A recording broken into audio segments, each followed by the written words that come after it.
नमस्कार साथियों। आज अपने प्रश्नावली 1.1 के क्वेश्चन स्टार्ट कर रहे हैं।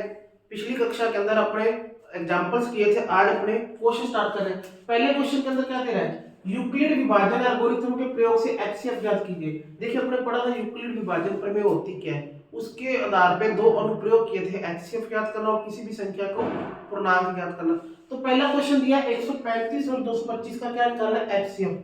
तो सबसे पहले क्या लिखेंगे, यूक्लिड विभाजन प्रमेय। यूक्लिड विभाजन प्रमेय कहती क्या थी कि ए और बी कोई दो धनात्मक पूर्णांक है, जहां ए को क्या लिख सकते थे, बी क्यू प्लस आर की फॉर्म में, और आर का मान क्या होता था, जीरो से बड़ा, जीरो से बराबर या बी से छोटा होता था। सबसे पहले अपने हर क्वेश्चन के अंदर प्रमेय की कथन लिखना है कि क्या कथन था उसका। यदि ए व बी कोई दो धनात्मक पूर्णांक है, जहां ए को क्या लिख सकते हैं, ए बराबर बी क्यू प्लस आर, तब आर का वैल्यू क्या थी, जीरो से बड़ी, जीरो के बराबर और बी से छोटी होगी। देखिए ए अपने सबसे बड़ी संख्या को मानते थे, बी अपने सबसे छोटी संख्या को मानते थे। अब यहाँ पे अपना ए क्या होगा 225, बी क्या होगा 135। तो अपने स्थितियों पे एचसीएफ के लिए अपने देखा कि लास्ट जब जीरो आ जाएगा अपना शेषफल, तब वो अपना अभिष्ट एचसीएफ होगा। जब तक तक अपने इस क्वेश्चन को करते रहेंगे। तो पहले चलते हैं चरण फर्स्ट पे कि पहले स्टेप के अंदर क्या है, क्या होता है, ए बराबर बी क्यू प्लस आर। ए अपना 225, बी अपना 135, क्यू अपने अभी ज्ञात करते हैं, आर अपने को पता नहीं है। क्या करेंगे, अपने भाग में इसको चेक करना है। 225 के अंदर अपने 135 का क्या देंगे, भाग, तो क्या आएगा 135 एकम 135, कितना शेषफल 90। अपना क्यू कितना 1, 90 क्या आ गया, आर की वैल्यू आ गई। अब चरण 2 में चलेंगे। चरण 2 के लिए ए क्या हो जाएगा अपने लिए 135, बी क्या आ जाएगा 90। तो ए बराबर क्या होता है बी क्यू प्लस आर। अब 135 बराबर बी कितना अपना 90, क्यू अपने अभी ज्ञात करेंगे, आर अपने चेक कर लेते। अब यहाँ पे क्या कर देंगे 135 का बार, तो 90 का 90, कितना बचा 45, आपका क्या बच गया शेषफल, यानी 145। अभी भी एचसीएफ नहीं आया, क्योंकि अपना जो आर है वो जीरो आना चाहिए या बी से क्या आना चाहिए, छोटा आना चाहिए। अभी भी ये सबसे बड़ा आर है। अब चरण 3 में चलेंगे। चरण 3 के लिए क्या होगा, ए कितना हो जाएगा 90, बी कितना हो जाएगा 45। तो ए बराबर बी क्यू प्लस आर, ए कितना 90, बी कितना 45, क्यू अपने देखते हैं, आर अपने फाइंड करते हैं। तो देखिए 45 में क्या करेंगे 90 का भाग, 45 हाँ 90, कितना आया शेषफल जीरो आ गया। तो क्या हुआ, अभिष्ट एचसीएफ क्या आ गया 45। जहां पे अपना आर जीरो आएगा, वही बी का होगा अपना अभिष्ट एचसीएफ होगा।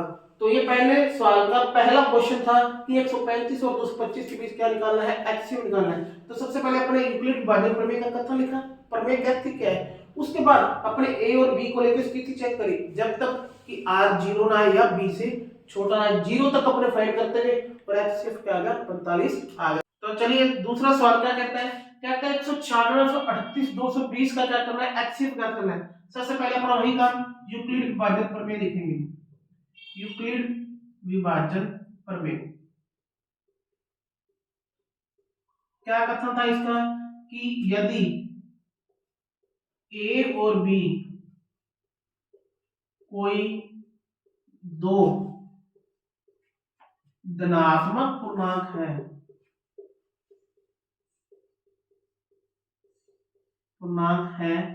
तो ए को क्या लिख सकते थे बी क्यू प्लस आर, जहां आर क्या था, 0 से बड़ा और 0 के बराबर और बी से छोटा। अब यहाँ अपने लिए ए सबसे बड़ी संख्या क्या है, 38,220, और बी क्या हो जाएगा, 196 छोटी संख्या। अब अपने वही एचसीएफ बार विधि से ज्ञात करना है, तो स्थिति फर्स्ट पे चलते हैं। अपने कहा है कि जब तक अपने पास आर जीरो नहीं आएगा तब तक अपने भाग करते रहेंगे। तो क्या होगा, ए 38,220, बी होगा अपना 196। अब देखिए क्या लिख सकते हैं, ए को ए बराबर बी क्यू प्लस आर लिख सकते हैं। अब ए कितना, 38,220, बी अपना कितना 196, क्यू अपने अभी फाइंड करते हैं, आर में अपने क्या है अभी ज्ञात करेंगे। तो देखिए साथियों तीसरा सवाल देखते हैं कि 867 और 255 का एचसीएफ निकालना है। सबसे पहले अपने को कथन लिखना है यूक्लिड विभाजन प्रमेय का। प्रमेय अपने का क्या कथन था कि यदि ए और बी कोई दो धनात्मक पूर्णांक हैं तो ए को अपने क्या लिख सकते थे, बी क्यू प्लस आर के रूप में लिख सकते थे, जहां आर क्या था, 0 से बड़ा और बराबर और बी से क्या था, छोटा था। अब यहाँ पे ए क्या होगा, बड़ी संख्या क्या है 867, और बी क्या होगा 255, और फिर बाद में जैसे अपने इसको चेक करते हैं कि क्या आता है। तो स्थिति फर्स्ट पे चलते हैं, क्या कहते हैं स्थिति फर्स्ट, उसके लिए ए कितना है 867, बी कितना है 255, तो ए बराबर क्या होता है बी क्यू प्लस आर, ए कितना 867, बी कितना 255, क्यू अपने ज्ञात करते हैं, आर अपने ज्ञात करते हैं वही भाग विधि से। तो चलिए अब भाग देते हैं 867 के अंदर 255 का। तो देखिए वही रफ वर्क करना है। अब इतने बड़े पहाड़े अपने नहीं कर सकते तो क्या मल्टीप्लाई करके इसको आप चेक कर सकते हो। तो 255 या 765, कितना शेषफल बचेगा 102। पहला चरण कंप्लीट हुआ, यानी ये q का मान 3, शेषफल कितना 102। अभी भी जीरो नहीं आया आज, चलो स्थिति 2 के अंदर दूसरी स्थिति में क्या करेंगे, ए अपना कितना हो जाएगा 255, बी अपना 102, ए बराबर बी क्यू प्लस आर, ए कितना 255, बी कितना 102, क्यू ज्ञात करते हैं, आर भी अपने ज्ञात करते हैं। तो क्या करेंगे 255 का भाग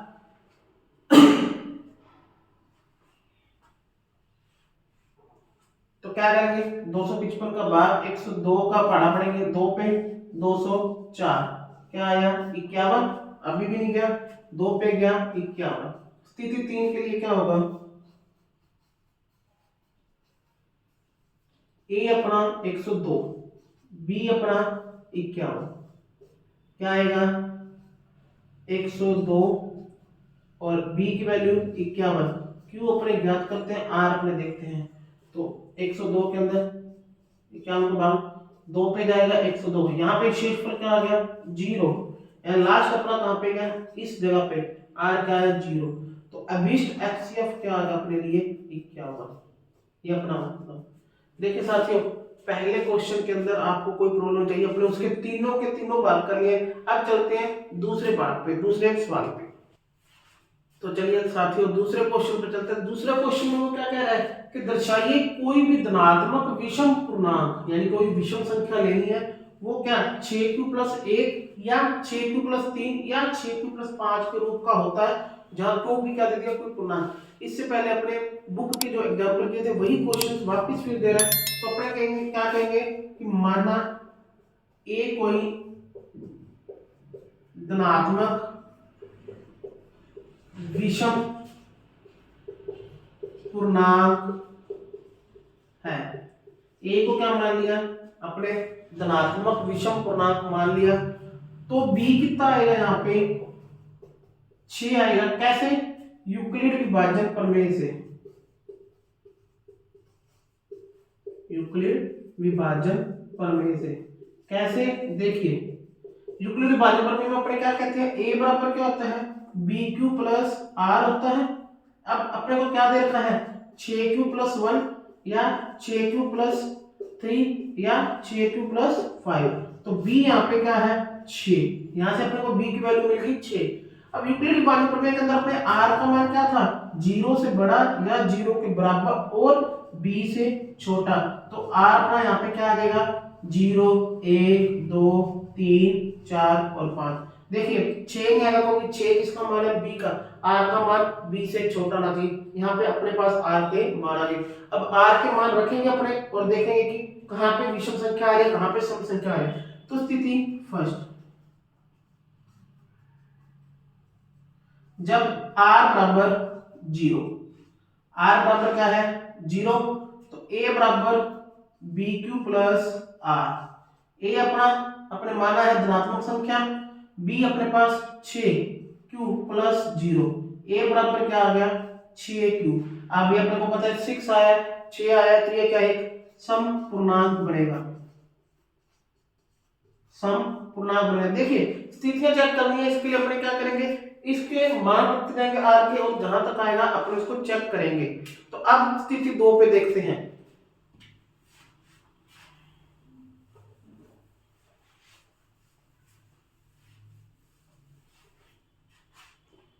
तो स्थिति 2 में देखते हैं क्या कहता है। स्थिति 2 देखिए, अब r कितना लेंगे, 1 लेंगे, 1 हो। जब r 1 होगा तब क्या होगा, a बराबर B Q plus R, a बराबर 6q प्लस 1। तो ये क्या आ गया, विषम पूर्णांक आ गया, क्योंकि प्लस 1 आ गया, किसी में जोड़ेंगे तो पूर्णांक, तो ये क्या बनेगा विषम स्थिति। अब स्थिति 3 देखते हैं, क्या कहती है, जब r बराबर क्या हो 2 हो।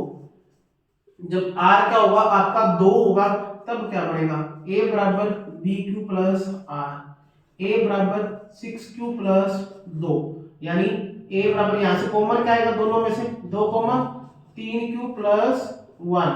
अब देखिए 2 है कॉमन है, सम संख्या ही बनेगी, सम पूर्णांक ही बनेगा। अब उसके बाद स्थिति 4 पे देखते हैं अपने, जब तक r के मान रखने जितने अपने पास r के मान है। जब r बराबर क्या होगा 3 हो, तब a बराबर B Q plus R, a बराबर 6q प्लस 3, यहां से कॉमन क्या आएगा 3 कॉमन, क्या बचेगा 2q प्लस 1। तो ये भी क्या है 2q प्लस 1 के रूप में लिख सकते हैं, है क्या ये विषम पूर्णांक है। अब इसके बाद अपने लास्ट स्थिति r का मान क्या रखना है 5 रखना है, उसको चेक करते हैं। तो अब स्थिति लास्ट स्थिति देखते हैं, स्थिति 5 क्या कहती है अपने पास, कि जब r बराबर क्या होगा 5 हो, तो a बराबर B Q plus R, a बराबर 6q प्लस 5, ये भी क्या आ गया विषम पूर्णांक आ गया। अब अपने क्या देखा कि स्थिति 1 स्थिति 2 स्थिति 3 स्थिति 4 और पांचों स्थिति में a की वैल्यू अलग अलग आई। तो अपने क्या लिख सकते हैं, अतः कोई भी धनात्मक विषम पूर्णांक, कोई भी धनात्मक विषम पूर्णांक 6q प्लस 1 6q प्लस 3 और 6q प्लस 5 के रूप का हो सकता है। यही अपने को क्या करना था, सिद्ध करना था। ये अपना क्या आ गया आंसर आ गया। देखिए सिंपल सा क्वेश्चन था, उसने पूछा कि कोई विषम पूर्णांक लो, उसको 6q प्लस 1 6q प्लस 3 और 6q प्लस 5 के रूप में प्रूव करके दिखाओ कि वो लिखा जा सकता है, और अपने उसको सिद्ध करके दिखाए। 5 स्थितियों के अंदर अपने इसको देख लिया कि वो आ रहा है। अब पहला और दूसरा सवाल हो चुका है, इसके बाद अपने नेक्स्ट वीडियो में तीसरे सवाल को करेंगे।